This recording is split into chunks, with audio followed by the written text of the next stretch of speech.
Barcha dehqon va fermerlarimizga buni o'rganib olishlarini tavsiya qilamiz. Oldindan keladigan xatarlarni to'g'ri baholay olishadi va shu orqali iqtisodiy zararligi kamroq kirishadi. Kunduz kundagi eng baland harorat olinadi va kechki paytga eng pastki harorat olinadi va ikkalasini bir-biriga qo'shib turib orqali iqtisodiy zararligi kamroq kirishadi. Assalomu alaykum Jamshidbek aka. Vaalaykum Nimalar assalom. ko'ryapsiz aka? Nima bu qog'ozdagi? Kamronbek, bu dehqonlarimiz uchun kerakli bo'lgan kasallik va zararkunandalarni, undan tashqari begemotlarni oldindan aniqlash uchun kerakli bo'ladigan raqamlarni jamlamasi. Bularni hozir agar qiziqsangiz sizga batafsil tushuntirib beraman. Shu orqali juda ham kerakli, foydali ma'lumotlarga ega bo'lasiz. Mayli aka, to'liqroq tushuntirib bersangiz. Bo'ldi? Xo'p. Jamshidbek aka, men hozir tushunmayapman aka. Bu raqamlarga qarab nimani aniqlash mumkin? Kamronbek, qarang, bu raqamlar nimani bildiradi va bu raqamlar qayerdan kelgan? Oldin shuni tushuntiraman. Shunga qarab turib, keyin kasalliklarni ham tushuntirib beraman yoki zararkunandalarni. Qarang, bu taxminiy sizga ko'rsatilgan kunlik ob-havo. Aytaylik, 1-mart oyini sanasini qaraydigan bo'lsak, o'rtacha kunlik harorat 11,5 gradus tashkil etadi. Misol, aytaylik 12-mart kunini oladigan bo'lsak, 13,5 gradusni tashkil etadi. Mana raqamlarda ko'ryapsiz temperaturani ko'tarilishi, o'zgarishi, ko'ryapsiz. Ana endi mana shu haroratda, mana shu o'rtacha kunlik haroratlarda qaysi kasalliklar rivojlanadi? Mana shular haqida batafsil sizga tushuntirib beraman. Qarang. Mana shu haroratlardan kelib chiqib zang kasalligi, undan tashqari kumush rang parcha, tifuliyoz kasalligi, serkoz-paralyoz kasalliklari rivojlanadi. Bu kasalliklarning umumiy ko'rinishi video davomida montajda qo'yib yuboramiz rasm ko'rinishida. Bizani kuzatadigan dehqonlar, fermerlar ham, bog'bonlar ham aniq tushuncha, xulosalar chiqarib olishadi.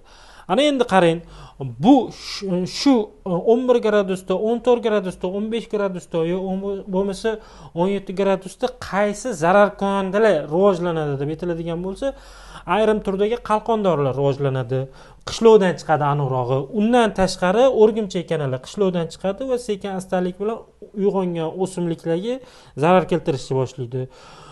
Undan tashqari samarodina kuyasi, olxori qora pashshasi, bug'doy qora pashshalari, bug'doy qora chivillari qishloqdan chiqadi va sekin astalik bilan o'zi zarar keltiradigan o'simliklarga zarar keltirishni boshlaydi.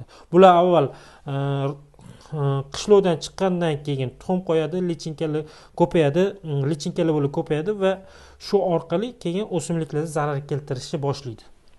Tushunarli Jamshidbek aka. Demak, bu mart oyi uchun kunlik o'rtacha haroratlardan kelib chiqib kelishi mumkin bo'lgan kasalliklar va zarar berishi mumkin bo'lgan kasalliklar va zarar berishi mumkin bo'lgan hasharotlar, zararkunandalar. Demak, o'rtacha shu ob-havo temperaturasida dehqonlarimizni shu va shunga o'xshash kasallik va zararkunandalar bezovta qilish ehtimoli bor. Bezovta qilish ehtimoli bor. Shunga qarab turib profilaktik choralarni o'zligi ko'rishadi. Shunga qarab turib, misol uchun kurash choralarini, zararkunandalarga qarshi kurash choralarini ko'rishadi. Shunga qarab turib kasallik va zararkunandalarga qarshi kurash olib borishadi. Tushunarli aka. Demak, Jamshidbek aka, bu o'rtacha havo haroratini telefon orqali ko'rib tekshirib hisoblab chiqarsa bo'ladi, to'g'rimi? Buni yo'li juda oddiy va oson. Buni hozir oddiy yo'l bilan ko'rsatib beraman. Oddiy o'zimizning telefonlarimizda ob-havo ma'lumoti bor. Aytaylik, eng past haroratni hisoblab olamiz. Sutkalik eng past haroratni hisoblab olamiz. Eng past harorat ertalabki tongi 6-7 talarga to'g'ri kelayotgan ekan. Bu 3 gradus temperatura. Mana buni hozir yozib qo'yamiz.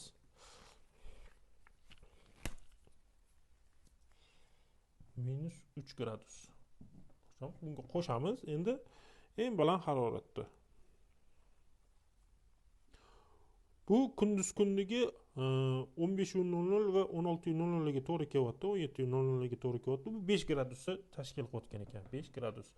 Endi buni bir-biriga qo'shamiz.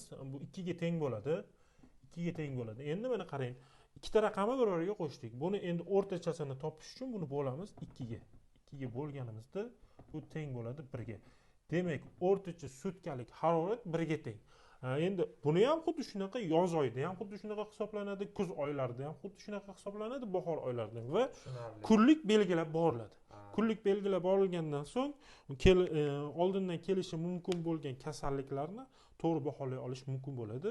Bu dehqonlarimiz uchun juda foydali bo'ladi. Undan tashqari, ya'ni buni foyda tomoni, bunaqa tablitsalarni, bunaqa varoq ko'rinishidagi raqamlarni foyda tomoni o'simliklarimizni, dehqonlarimiz ekadigan madaniy o'simliklar, sabzavot ekinlari, poliz ekinlari, undan tashqari bog'dorchilik yo'nalishidagi mevali daraxtlarda ham o'simliklarning o'sishini boshqarish mumkin bo'ladi. Ehtimoli o'sishini, rivojlanishini boshqarish ham mumkin. Aytaylik, o'simlik issiq temperaturaligi kirishni boshlasa, misol uchun ayrim o'simliklar bor, ayrim mevali daraxtlar bor, yoki bo'lmasa ayrim sabzavot ekin turlari bor, 35 gradusdan yuqorida rivojlanishdan to'xtab qoladi. Bunda issiqligiga chidamliligini oshirib berish uchun rux mikroelementidan foydalanadi. Rux mikroelementi issiqqa va o'simliklarning issiqqa va sovuqqa chidamliligini oshirib beradi.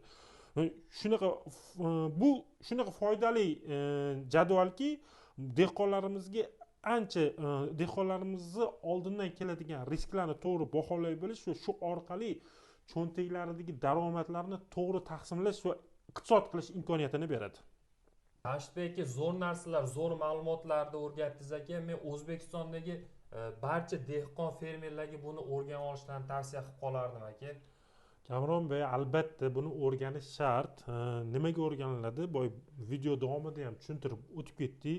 Bizning o'zi asosiy maqsadimiz, Agrogold Plus kompaniyasining asosiy maqsadi dehqonlarimizni oldindan keladigan kasallik, zararkunanda va begona o'tlardan keladigan xatarlarni oldini olish va shu orqali kam xarajat qilish va yuqori daromadga ega bo'lishni ta'minlash bizning asosiy maqsadimiz.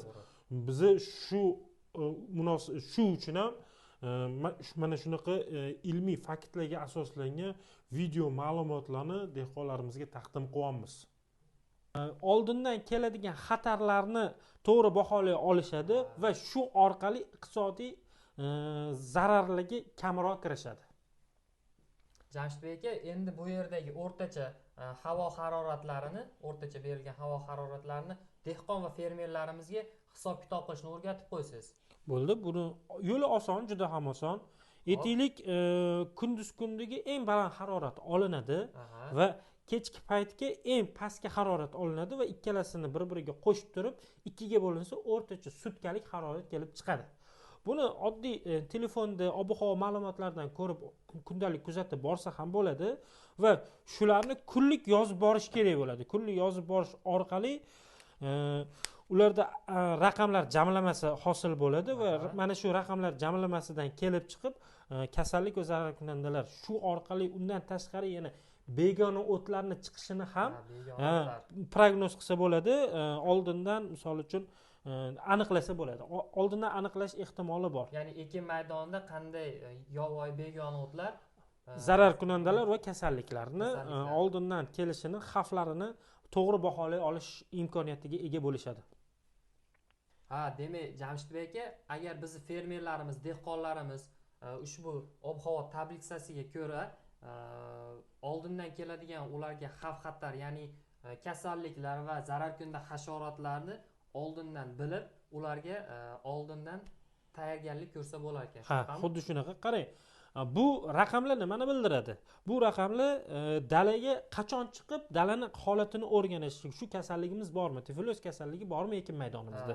Ya'ni bug'doy ekin maydonida 14-15 gradus bo'lganda, 10 gradus bo'lganda zang kasallik tarqalish ehtimoli bo'ladi. Chunki 14-15 gradus bu zang kasalligi uchun optimal, yaxshi rivojlanishi mumkin bo'lgan harorat.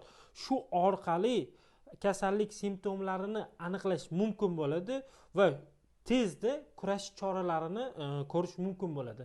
Zararkunandalarda ham xuddi shunday bo'ladi. Shunga qarab turib, kengroq miqyosda kurash choralarini olib borishsa bo'ladi. Jamshidbek aka, aprel oyi nimaga aytmaysiz aka? Aprel oyi haqida ham gaplashamizmi? Ha, aprel oyida gaplashamiz. Aprel oyida faqat aprel oyidagi ob-havo ma'lumotlaridan kelib chiqib, oldindan keladigan kasallik va zararkunandalar shu bilan birgalikda begona o'tlar haqida ham gaplashamiz. Faqat aprel oyidagi ob-havoga qarab turib gaplashamiz. Tushunarli Jamshid aka. Judayam kerakli, foydali ma'lumotlar bo'ldi aka. Sizga kattakon rahmat aka. Barcha dehqon va fermerlarimizga buni o'rganib olishlarini tavsiya qilamiz. Sizlarga ham rahmat.